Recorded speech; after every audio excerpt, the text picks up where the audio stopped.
Discuss करेंगे civil procedure code 1908 के topic पे। और आज का हमारा जो टॉपिक है वो है differences between appeal and revision. तो लेक्चर को स्टार्ट करने से पहले आप लोगों से रिक्वेस्ट है कि अगर आपने चैनल पे नए हैं तो नीचे दिए गए सब्सक्राइब बटन पे क्लिक करें, चैनल को सब्सक्राइब करें, बेल आइकन दबाएं ताकि आपको डेली लेक्चर मिल सके। अगर आपको कोई समस्या है लॉ से रिलेटेड तो आप कमेंट बॉक्स में कमेंट जरूर करें। तो स्टार्ट करते हैं आज के लेक्चर को, ठीक है। पॉइंट ऑफ डिफरेंसेस पे आने से पहले दोस्तों आप ये जानिए कुछ रिलेवेंट फैक्ट कि अपील से रिलेटेड प्रोविजन क्या है और रिवीजन से रिलेटेड प्रोविजन क्या है, ठीक है। अपील से रिलेटेड प्रोविजन के लिए हम लोग को सेक्शन 96 से 112 देखना पड़ता है, क्लियर है, ठीक है, समझ में आ गया। देखिए जब हम लोग बात उठाए तो ये भी जान लीजिए कि फर्स्ट अपील क्या होता है, सेकंड अपील क्या होता है, ठीक है। और अगर आपको इस पे डिटेल में अगर वीडियो देखना है ना तो मैंने इस पे ऑलरेडी लेक्चर दिया है और मैं इसका link first appeal second appeal का लिंक डिस्क्रिप्शन बॉक्स में दे दूंगा, आप वहां जाके एक बार जरूर देखें, ठीक है, कि फर्स्ट अपील होता क्या है और सेकंड अपील क्या होता है। अब यहां थोड़ा सा आप समझिए कि फर्स्ट अपील जब भी होगा तो ओरिजिनल डिग्री या ऑर्डर के अगेंस्ट होता है, ठीक है। और सेकंड अपील जो होता है वो होता है हमेशा अपीलेट डिग्री के अगेंस्ट। क्लियर, समझ में आ गया पॉइंट। ये थोड़ा सा हुआ, ठीक है। आपको डिटेल में देखना है तो ऑलरेडी मैं बताया कि डिस्क्रिप्शन बॉक्स में लिंक दे दूंगा, आप वहां जाके सर्च कर लेना, ठीक है। और ऑर्डर का जब हम लोग बात करते हैं अपील के केस में तो ऑर्डर 41 देखना होता है, ठीक है। और वहीं दूसरी ओर रिवीजन के बारे में हमको सेक्शन 115 देखना होता है, ठीक है। और थोड़ा सा अगर थोड़ा डिटेल जाते हैं तो अपील से रिलेटेड प्रोविजन है पार्ट 7 में, ठीक है ना जी, पार्ट 7 में है। और रिवीजन से रिलेटेड जो प्रोविजन 115 है सेक्शन वो है पार्ट 8 में, क्लियर है, पार्ट 8 में है, ठीक है। अब आते हैं ग्राउंड्स पे कि किस किस ग्राउंड पे बताया गया अंतर अपील और रिवीजन का। सबसे पहले आते हैं किसके अगेंस्ट अपील होता है, रिवीजन होता है। पहले हम लोग अपील पे बात करते हैं। अपील जब भी होगा तो डिक्री या ऑर्डर से होगा। यहां पे उस ऑर्डर से अपील होगा जिस ऑर्डर से अपील हो सकता है, दैट मीन्स कि वह ऑर्डर अपीलेबल होना चाहिए। तो एक पॉइंट आपको समझना होगा कि हर ऑर्डर से अपील नहीं होता है, दैट मीन्स कि जो नॉन अपीलेबल ऑर्डर होता है उसके अगेंस्ट अपील नहीं हो सकता है, ठीक है। लेकिन आपको यह भी समझना होगा कि ऐसे नॉन अपीलेबल ऑर्डर्स है क्या और इससे जो रिलेटेड प्रोविजन है वो कहां दी गई है सीपीसी में। तो इसके लिए हमको देखना होता है सेक्शन 104, 104 और इसके साथ साथ ऑर्डर 43 रूल 1। ऑर्डर 43 रूल 1 में बताया गया है कि ऐसे कुल 18 ऑर्डर है जिसके अगेंस्ट अपील नहीं हो सकता है, दैट मीन्स कि वो नॉन अपीलेबल ऑर्डर है, ठीक है। और वहीं जब हम लोग देखते हैं सेक्शन 104 तो 104 में जो बताया गया ऑर्डर है वो है कि मान लीजिए कोई ऑर्डर पास हुआ according to section 35A of the CPC, ठीक है, तो फिर उसके अगेंस्ट होगा नहीं अपील, ठीक है, क्योंकि वो नॉन अपीलेबल ऑर्डर है। उसी तरीके से अगर मान लीजिए सेक्शन 91 और 92 के अगेंस्ट, ठीक है, अप्लाई किया गया, ठीक है, कि अनुमति दिया जाए कि in case of breach of trust, ठीक है, और in case of public nuisance suit file करना है, इसके लिए अप्लाई किया गया लेकिन उसके एप्लीकेशन को कोर्ट ने रिजेक्ट कर दी, तो यहां पे उस ऑर्डर के अगेंस्ट भी अपील नहीं होगा। तो ये कुछ ऑर्डर हैं जिसका जिक्र सेक्शन 104 में दिया गया है और उसके अगेंस्ट अपील नहीं होता है, ठीक है। समझ में आ गया कि अपील होगा तो किससे होगा। वहीं दूसरी ओर जब हम लोग देखते हैं रिवीजन को, तो रिवीजन जब भी होगा तो उस केस जो केस डिसाइड हुआ है ना, वो जो केस डिसाइड हुआ है लोअर कोर्ट के द्वारा, उस डिसीजन के अगेंस्ट होता है हमेशा रिवीजन। अब यहां पे इसका क्या मतलब कि कोई केस डिसाइड हुआ है लोअर कोर्ट के द्वारा तो उस डिसीजन से ही रिवीजन होता है, ठीक है, ये समझना है। तो देखिए अगर मान लीजिए कि तो एक चीज और क्लियर हो रहा है कि अपील के केस में हम लोग जब देख रहे हैं तो अपील जब भी होता है तो सूट में जो डिक्री ऑर्डर पास होता है उससे, ठीक है, या अगर किसी प्रोसीडिंग में ऑर्डर पास हुआ वो अपीलेबल है तो ही होगा, ठीक है। लेकिन यहां पे जो केस का बात किया जा रहा है, केस जो डिसाइड हुआ लोअर कोर्ट के द्वारा तो उस डिसीजन से रिवीजन होगा। तो यहां पे क्या इसका मतलब हुआ, आप ये समझिए कि मान लीजिए कि ए है, ठीक है, ए ने अप्लाई किया कि उसको अनुमति दी जाए कि वह सूट फाइल कर सके एज अ फॉर्मा पॉपरिस के तौर पे, ठीक है, लेकिन उसके एप्लीकेशन को कोर्ट ने रिजेक्ट कर दिया, ठीक है, क्लियर है। तो यहां पे उसके एप्लीकेशन को जो कोर्ट ने रिजेक्ट किया, आप ये समझिए जो डिसीजन कोर्ट ने दिया और उस डिसीजन के ग्राउंड पे जो रिजेक्ट हुआ है उसका एप्लीकेशन, ठीक है, तो यहां पे क्या वो एप्लीकेशन किसी सूट में फाइल किया था? नहीं ना। क्या वो किसी प्रोसीडिंग के दरमियान फाइल किया था? नहीं ना। वो एज अ फॉर्मा पॉपुलिस के तौर पे, दैट मीन्स कि वो पार्टी टू सूट या प्रोसीडिंग नहीं है, फिर भी वो चाहता है कि उसको सम्मिलित किया जा सके, ठीक है, इसलिए वो अप्लाई किया फॉर्मा पॉपुलिस के लिए, ठीक है, लेकिन उसके एप्लीकेशन को रिजेक्ट कर दी। तो यहां जो रिजेक्शन हुआ, जिस डिसीजन से रिजेक्ट किया गया एप्लीकेशन, वह डिसीजन को माना जाएगा कि वह एक केस है जो डिसाइड हुआ है लोअर कोर्ट के द्वारा और उसके अगेंस्ट रिवीजन होगा, ठीक है। अब इसको जब हम डिटेल में समझेंगे ग्राउंड्स में, ठीक है, अब इसका पूरा निष्कर्ष निकलेगा ग्राउंड पे, ठीक है। इसको पॉइंट को, अगर आपको यहां डाउट थोड़ा लग रहा है इस बात पे, तो ग्राउंड पे ये डाउट क्लियर हो जाएगा। समझ में आ रहा है पॉइंट? अब आते हैं सेकंड पे।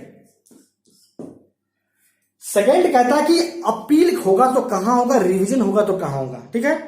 तो इस ग्राउंड पे दोनों के बीच में अंतर बताया गया है। तो अपील जब भी होगा तो सुपीरियर कोर्ट में होगा, ठीक है।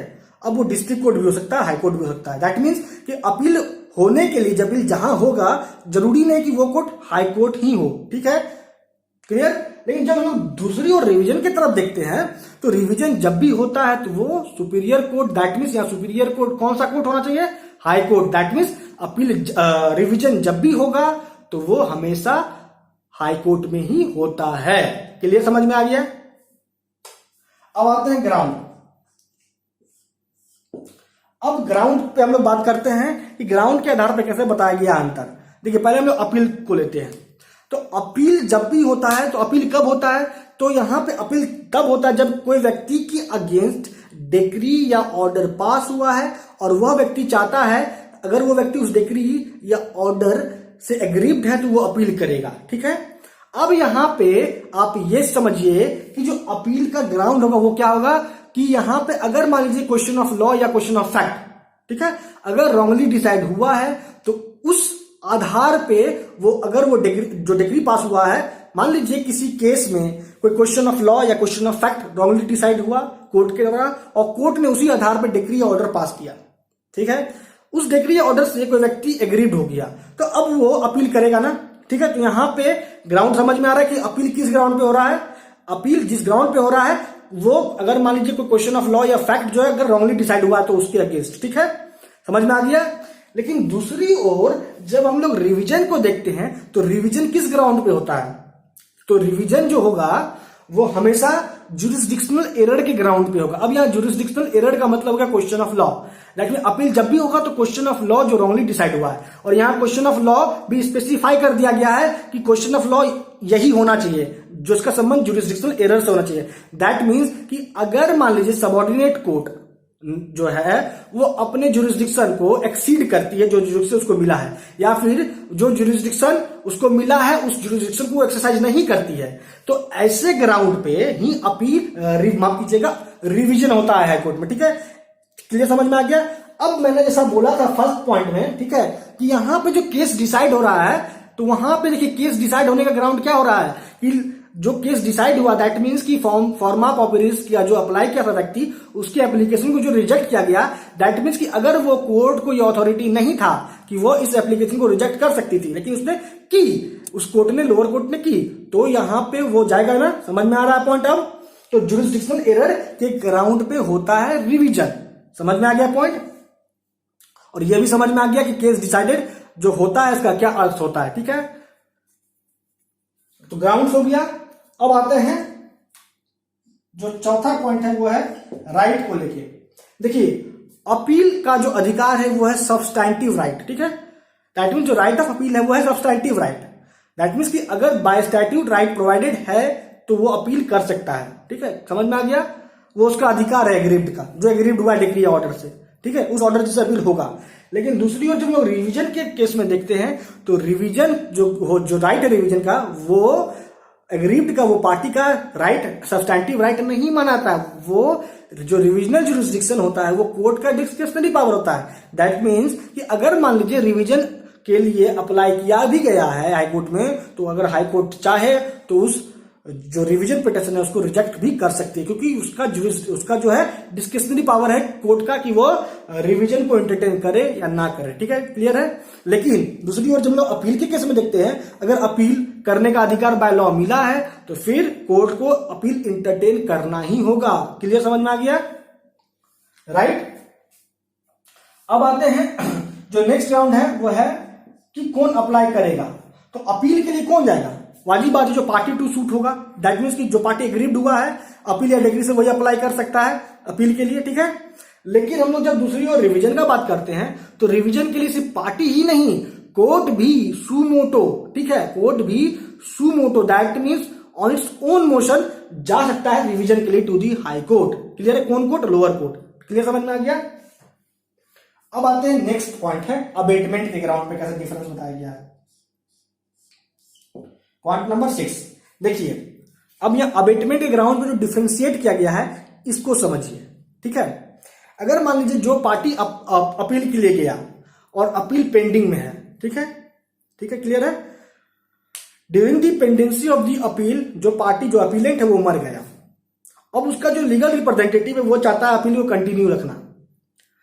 अगर वो with in the time prescribe appeal apply कर देता है for the continuous of the appeal तो फिर अपील कंटिन्यू हो जाएगा। क्लियर है ना? लेकिन अगर उसका जो लीगल रिप्रेजेंटेटिव है अपीलेंट के मरने के बाद with in the time prescribe apply नहीं करता है for the continuous of the appeal, तो यहां पे इस ग्राउंड पे क्या होगा? अपील को कोर्ट क्या करेगी? अपीलेट कोर्ट क्या करेगी? अबेट कर देगी, खारिज कर देगी। क्लियर है? लेकिन वहीं जब हम दूसरी ओर रिवीजन के केस में देखते हैं कि अगर कोई पार्टी रिवीजन के लिए अप्लाई किया, ठीक है, और उस एप्लीकेशन के आधार पर लोअर कोर्ट रिवीजन पिटीशन दिया हाई कोर्ट में, during the pendency of the revision petition वो पार्टी मर गया, ठीक है। तो यहां जो पार्टी मर गया और ठीक है after the filing revision petition, और रिवीजन पिटीशन पे सुनवाई भी हो रहा है, ठीक है, और उसके मीनवाइल जो है वो पार्टी मर गया, ठीक है। तो यहां पे वो मर भी गया है, अगर उसका लीगल रिप्रेजेंटेटिव जो है वहां उसके जगह पे सब्स्टिट्यूट नहीं भी होता है तो भी रिवीजन पिटीशन कंटिन्यू रहेगा हाई कोर्ट के द्वारा। क्लियर है? अब आते हैं क्वेश्चन। अब देखिए जो पॉइंट नंबर 7 है, क्वेश्चन के ग्राउंड पे कैसे बताया गया अपील और रिवीजन के बीच में अंतर। जैसा कि मैंने ऑलरेडी पहले भी बताया कि अपील जब भी होगा तो वो क्वेश्चन ऑफ लॉ और क्वेश्चन ऑफ फैक्ट दोनों पे होगा, ठीक है, क्लियर है। नहीं, दूसरी ओर जब हम लोग देखते हैं रिवीजन के केस में, तो रिवीजन जब भी होगा तो वो क्वेश्चन ऑफ लॉ के बेसिस पे ही होता है, और वो भी क्वेश्चन ऑफ लॉ कैसा? तो ज्यूरिसडिक्शनल एरर वाला, ठीक है, क्लियर, समझ में आ गया। अब आते हैं आज का लास्ट ग्राउंड नंबर 8। हम लोग जाते हैं ड्यूटीज के ग्राउंड पे कैसे डिफरेंशिएट किया है अपील और रिवीजन को, ठीक है। अब देखिए ड्यूटी क्या बनता है कि यहां पे जिस कोर्ट में, ठीक है, जिस कोर्ट में अपील हुआ दैट मीन्स कि अपीलेट कोर्ट, ठीक है। अब अपीलेट कोर्ट जो है ये उसका दायित्व है कि वह जैसे अपील हुआ, ठीक है, तो उस अपील पिटीशन पे फिर से दैट मीन्स कि रीहियरिंग करे पार्टी का, ठीक है, समझ में आ रहा पॉइंट? क्लियर? यहां जो दायित्व होता है अपीलेट कोर्ट का क्या होता है कि जो क्वेश्चन ऑफ लॉ या question of fact wrongly decide हुआ है उसको फिर से डिसाइड करे, और इसके लिए वो फिर से रीहियरिंग कर सकता है पार्टी का। क्लियर है? वही जब हम लोग दूसरी ओर देखते हैं हाई कोर्ट का जो ड्यूटी है इन केस ऑफ रिवीजन, वो क्या है? उसका यह दायित्व होता है कि लोअर कोर्ट अपने ज्यूरिसडिक्शन को एक्सीड ना करे। दैट मीन्स कि रिवीजन के केस में हाई कोर्ट का ये ऑब्लिगेशन है कि वह सबऑर्डिनेट कोर्ट को अपने ज्यूरिसडिक्शन के अंतर्गत ही बनाए रखे। क्लियर, समझ में आ गया ड्यूटीज के ग्राउंड पे कैसे डिफरेंसेस है अपील और रिवीजन के बीच में, ठीक है दोस्तों। अब लेक्चर को हम लोग कंक्लूड करते हैं, ठीक है। तो देखिए मेरा जो मेन मोटिव होता है इस तरीके से आपको डिफरेंशिएट करके बताना कि ताकि आपको दिमाग में बैठ जाए, आपको ये सब पॉइंट की अपील किसके अगेंस्ट होगा, ठीक है, अपील रिवीजन कहां होगा, कहां प्रिफर्ड होगा, ग्राउंड। तो इस तरीके से बताने के पीछे का जो मोटिव है मेरा वो ये है कि आपको एक बार में बात समझ में आ जाए और हमेशा याद रहे, ठीक है, और आप कभी ना भूलें, ठीक है। तो बेसिकली आज इस लेक्चर में हम लोगों ने डिस्कस क्या क्या किया कि हम लोगों ने प्रोविजन को देखा अपील और रिवीजन को लेकर, ठीक है, क्या प्रोविजन है। उसके बाद इन टोटल 8 जो ग्राउंड्स है इस पे हम लोगों ने डिफरेंशिएट किया दोनों के बीच में। जैसे किसके अगेंस्ट होता है, कहां होता है, किस ग्राउंड पे होता है, कौन अप्लाई कर सकता है, क्या ड्यूटी राइट के बेसिस पे क्या है, ठीक है, ये सब ग्राउंड पे हम लोगों ने देखा, ठीक है, क्लियर। दोस्तों मेरा क्वेश्चन याद रखिए, मैंने आपसे क्वेश्चन पूछा है कि क्या एक सूट में एक से अधिक फाइनल डिग्री या प्रिलिमिनरी डिग्री पास हो सकता है, अगर हो सकता है तो किस प्रोविजन के अकॉर्डिंग सीपीसी का, ठीक है। आपको इसका आंसर कमेंट बॉक्स में देना है। दोस्तों आज लेक्चर में इतना ही। आपका अब तक हमारे साथ बने रहने के लिए बहुत बहुत धन्यवाद।